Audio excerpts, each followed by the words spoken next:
जय हिंद दोस्तों। क्या चाइना इंडिया की टेरिटरी पर कब्जा कर रहा है? क्या चाइना ने इंडिया की टेरिटरी को सच में इनक्रोच किया है? ऐसे एलिगेशंस जो हैं वो अरुणाचल प्रदेश के वेस्टर्न पार्ट अपन सुबनसिरी से एक ट्राइबल ग्रुप ने लगाए हैं। पूरा मैटर क्या है आइए समझते हैं। दरअसल एक नाह ट्राइब है जिसकी एक नाह वेलफेयर सोसाइटी है। उनका कहना है कि जो चाइना जो है धीरे धीरे उनकी ट्रेडिशनल जो ग्रेजिंग लैंड है, हंटिंग और फार्मिंग वाले एरियाज हैं उन पे कब्जा कर रहा है। और दूसरा उनका कहना ये है कि चाइना जो है वहाँ पे एलिजिडली रोड, कैंप और बहुत सारे इंफ्रास्ट्रक्चर जो है लाइन ऑफ एक्चुअल कंट्रोल के बीच में जो है बना रहा है। तो डिस्प्यूटेड एरिया जो है वो कौन सा एरिया है और कहाँ पे पूरा डिस्प्यूट चल रहा है? तो ये वाला जो आप रीजन देख सकते हैं अपन सुबनसिरी वाला, इस रीजन में जो है पूरी की पूरी वारदात जो है हुई है। यहाँ पे ट्राइबल ग्रुप का कहना है कि चाइना जो है उनकी एंसेस्ट्रल ग्रेजिंग और जो हंटिंग लैंड है, फार्मिंग लैंड है, उस पर चाइना जो है कब्जा कर रहा है, वहाँ पे रोड इंफ्रास्ट्रक्चर बना रहा है। दरअसल ये जो रीजन है, ये जो अपन सुबनसिरी वाला रीजन जो है चाइना के तिब्बत के साथ में बॉर्डर शेयर करता है। और ये जो डिस्ट्रिक्ट है वो इंडियाज़ की फ्रंटियर डिफेंस नेटवर्क से बहुत ज़्यादा रिलेटेड है मॉनिटरिंग के लिए। माउंटेनियस टेरेन है, डीप वैली है और एक स्पार्स पॉपुलेशन है।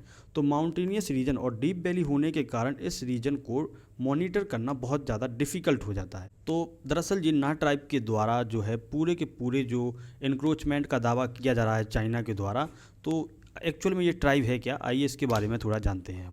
दोस्तों ये जो है एक नाह ट्राइब है जो अपर सुबनसिरी रीजन में लाई करती है और वहाँ पे जो है बहुत सदियों से वहाँ पर रहते हैं। दोस्तों नाह ट्राइब जो है वो इंडिजिनसली ट्राइबल कम्युनिटी है जो कि एक ताकसिंग जो है वहाँ के रीजन में रहती है। तो नाह कम्युनिटी है इट्स कल्चरली एंड लिंग्विस्टिकली जो है link to the broader Tagin tribe, जो कि वहाँ की जो है नेटिव कम्युनिटी है। ये जो ट्राइबल ग्रुप हैं वो लाइन ऑफ एक्चुअल कंट्रोल के बहुत ज़्यादा नज़दीक है। दोस्तों अगर हम इनके ट्रेडिशनल लिवलीहुड्स की बात करें तो जो नाह ट्राइब ग्रुप के पीपल है वो बहुत ज़्यादा शिफ्टिंग कल्टीवेशन जो कि झूम फार्मिंग है उस पर डिपेंड करते हैं। एनिमल हस्बेंड्री, हंटिंग, फिशिंग और फूड गैदरिंग का काम करते हैं, उसी के ऊपर वो हाईली रिलाई करते हैं क्योंकि बहुत ज़्यादा माउंटेनियस रीजन है। तो एग्जैक्टली हुआ क्या है, तो वहाँ की जो नाह ट्राइब है उनका कहना है कि वो जो है अपनी ट्राइबल और जो अपनी ट्रेडिशनल लैंड है उसको धीरे धीरे खो रहे हैं। उनका कहना है कि चाइना जो है पिछले कुछ बीते सालों में वहाँ की उनकी जो grazing, traditional hunting, farming areas हैं उस पर कब्जा कर रहा है।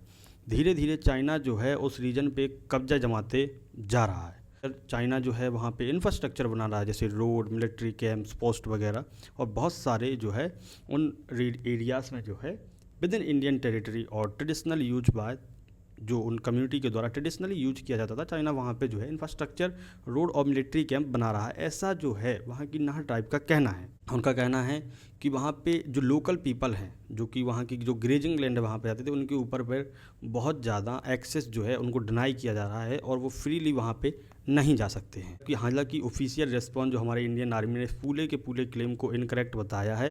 क्यों ठहराया है? क्योंकि इंडियन आर्मी ने पूरे के पूरे एलिगेशंस को रिजेक्ट कर दिया। इंडियन आर्मी का है कि कोई भी ऐसा कंफर्म चाइनीज इंक्रोचमेंट जो है अपन सुबनसिरी वाले सेक्टर में नहीं हुआ है। जो भी रिपोर्ट्स वहाँ पे आई हैं वो पूरी की पूरी बेसलेस। दोस्तों इसके पीछे का रीज़न क्या है, क्यों बार बार जो है इंडिया चाइना को लेकर बॉर्डर डिस्प्यूट होते ही रहते हैं? दोस्तों सबसे पहला जो है वो LOC है। ना तो इंडिया ना चाइना, कोई भी देश जो है दोनों के बीच कोई भी फिजिकल डिमार्केशन नहीं है, कोई भी एक क्लियर बाउंड्री नहीं है दो देशों के बीच में कि जो रिप्रेजेंट करती हो कि हाँ ये इंडिया, इधर चाइना है, इधर इंडिया है। ऐसी कोई भी बाउंड्री नहीं है। तो चाइना आए दिन क्लेम करता रहता है कि पूरा का पूरा अरुणाचल जो है वो चाइना का है। तो एक सबसे बड़ा रीज़न ये भी है कि कोई भी इंडिया और चाइना के बीच में एक क्लियर कट बाउंड्री नहीं है, जिसके कारण से डिस्प्यूट जो है वो होती रहती है। कभी के कभी चाइना यहाँ आ जाएगा, ऐसे पूरे के पूरे अरुणाचल प्रदेश को भी क्लेम करता रहता है। दूसरा है दोस्तों, दोनों देशों के पास में डिफरेंट मैप है। इंडिया का मैप जो है वो अरुणाचल प्रदेश हमारा है जो कि हमें पता ही है।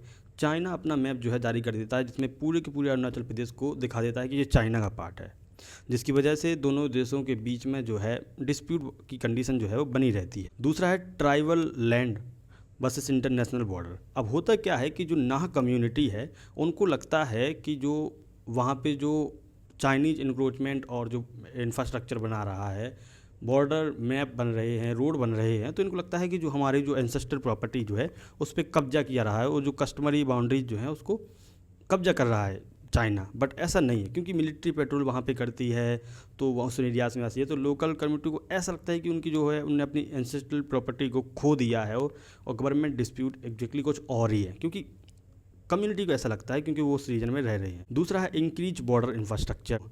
पिछले कुछ सालों में चाइना ने जो बॉर्डर विलेजेस हैं उनके आसपास में बहुत ज़्यादा रोड, ब्रिजेस, मिलिट्री पोस्ट जो हैं बनाए।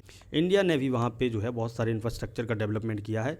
तो दोनों जो है एक्सेस है रिमोट एरियाज़ में, तो दोनों के बीच में फ्रिक्वेंटली ऐसे बॉर्डर डिस्प्यूट होना और कन्फ्लिक्ट होना जाहिर सी बात है, क्योंकि हमारे बीच में एक डिमार्केटिंग बाउंड्री है ही नहीं जो दर्शाता हो कि इस बाउंड्री के पास में चाइना है, इसके पास में इंडिया है। तो डिफ़िकल्ट टेरेन, जो टाक्सिंग जो सेक्टर है वो high Himalayan mountain, dense forest, deep valley और स्पार्स पॉपुलेशन है, जिसकी वजह से भी एक कंटिन्यूस मॉनिटरिंग बहुत ज़्यादा डिफिकल्ट हो जाती है। पांचवा जो है दोस्तों वो है कंपीटिंग टेरिटोरियल क्लेम्स। चाइना जो है वो अरुणाचल प्रदेश को साउथ तिब्बत बुलाता है, वो जबकि इंडिया जो है अरुणाचल प्रदेश को अपनी कंट्री का इंटीग्रल पार्ट बताता है, जो कि हमारा है ही। तो ये एक जो ब्रॉडर जो डिस्प्यूट इन्फ्लुएंस है जो लोकल इंसिडेंट्स में प्लेस करता रहता है, जैसे ताकसिंग वाला रीजन हो गया, एक ये भी रीजन है क्योंकि दोनों कंट्री जो है अलग अलग परसेप्शन है अरुणाचल प्रदेश को लेके, तो फ्रिक्वेंटली डिस्प्यूट होना तो जाहिर सी बात है। अच्छा, ऐसा हो सकता है कि जो लोकल पीपल हैं वो सही हो और इंडियन आर्मी गलत हो? नहीं दोस्तों, क्योंकि ये ज़रूरी नहीं है कि एक साइड गलत है और दूसरी साइड कम्प्लीटली सही है। दरअसल होता क्या है कि जो नाव वेलफेयर सोसाइटी है उसको लगता है कि जो अपने जो ट्रेडिशनल ग्रेजिंग और जो हंटिंग वाले जो एरियाज़ हैं उनको जो है चाइना कब्जा कर रहा है। बट ऐसा एक्चुअल में नहीं है, क्योंकि जो गवर्नमेंट बॉर्डर होता है, जो एक्चुअल में कंट्री का बॉर्डर होता है, और जो वहाँ की लोकल कम्युनिटी है उनके बीच में जो है ऐसा हो सकता है। क्योंकि एक जो है मान लो ये वाला जो बॉर्डर एरिया है, हो सकता है कि यहाँ पे कोई ट्राइब है, तो ये वाला जो बॉर्डर बीच में इंडिया चाइना के बीच में है, तो मुझे लगता है कि ये भी हमारी एंसेस्ट्रल प्रॉपर्टी है। तो इस कारण से दोनों के बीच में इंडियन आर्मी में और लोकल ट्राइबल ग्रुप में उनके व्यू में डिफरेंट होना जाहिर सी बात है, और ये कोई बड़ी बात नहीं है। दोस्तों, चाइना की एक पॉलिसी है सलामी स्लाइसिंग, जिसमें वो क्या करता है, ये काम कैसे करती है एक्चुअली में, इकट्ठे ज़्यादा बड़े एरिया को कब्जा ना करके चाइना जो है वो धीरे धीरे छोटे छोटे चीज़ों भाग पर जो है कब्जा करना शुरू कर देता है।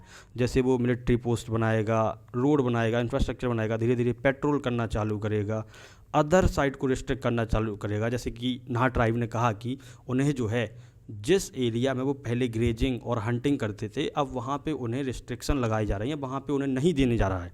तो ये एक चाइना की पॉलिसी है जो धीरे धीरे करके जो है दूसरों की ज़मीन पर जो है कब्जा करना शुरू कर देता है। दोस्तों, तो अगर हम इसका पूरा का पूरा कंक्लूजन देखें तो ये निकल के आता है कि जो अपन सुबनसिरी वाला रीजन है जो इंडिया चाइना के बॉर्डर में बॉर्डर फॉर्म करता है, तो क्योंकि वहाँ पे बहुत ज़्यादा ट्रेन है, टेरिटोरियल क्लेम्स हैं, एलओसी है और बहुत ज़्यादा लोकल कंसर्न जो हैं, तो इस चीज़ को अनडिमार्केटेड बाउंड्री होने के कारण वहाँ पे इतने कन्फ्लिक्ट होना बहुत ही कॉमन हो जाता है। तो इसका सॉल्यूशन क्या हो सकता है? इसका सॉल्यूशन एक ही हो सकता है कि वहाँ पे इंफ्रास्ट्रक्चर को स्ट्रेंथ किया जाए, सर्विलेंस को बढ़ाया जाए, बॉर्डर कम्युनिटीज़ को भी वहाँ पे सपोर्ट किया जाए, क्योंकि जो फर्स्ट रिस्पॉन्डर होते हैं वो वहाँ की ट्राइबल ग्रुप और वहाँ के लोकल लोग ही होते हैं, जो इंडिया को वहाँ की हर गतिविधियों की, चाइना किस प्रकार की गतिविधि वहाँ पे कर रहा है, तो वो वहाँ के लोकल पीपल ही होते हैं जो गवर्नमेंट को जो है उसकी की सूचना देते हैं। तो इस केस में वहाँ की जो ट्राइबल ग्रुप है और वहाँ की जो लोकल कम्युनिटी हैं उनको कॉन्फिडेंस में लेना और उनको सपोर्ट करना हर तरह से, ये हमारी जिम्मेदारी हो जाती है, जिसके बीच में जो है पीस और स्टेबिलिटी लाई जा सकती है। बट चाइना उसके लिए कभी भी राजी नहीं होता। इंडिया ने पहले भी कई बार में कोशिश की है, जैसे 1990 में भी इंडिया ने कोशिश की थी, बस चाइना ने कम्प्लीटली डिसएग्री कर दिया था, क्योंकि वो क्लेम करता है कि अरुणाचल प्रदेश उनका है। हालांकि दोस्तों, जैसा कि मैंने बताया कि इस पूरे के पूरे क्लेम को जो है इंडियन आर्मी ने इनकरेक्ट बताया है, बेसलेस बताया है। अब आगे क्या होता है देखते हैं, तब तक के लिए धन्यवाद।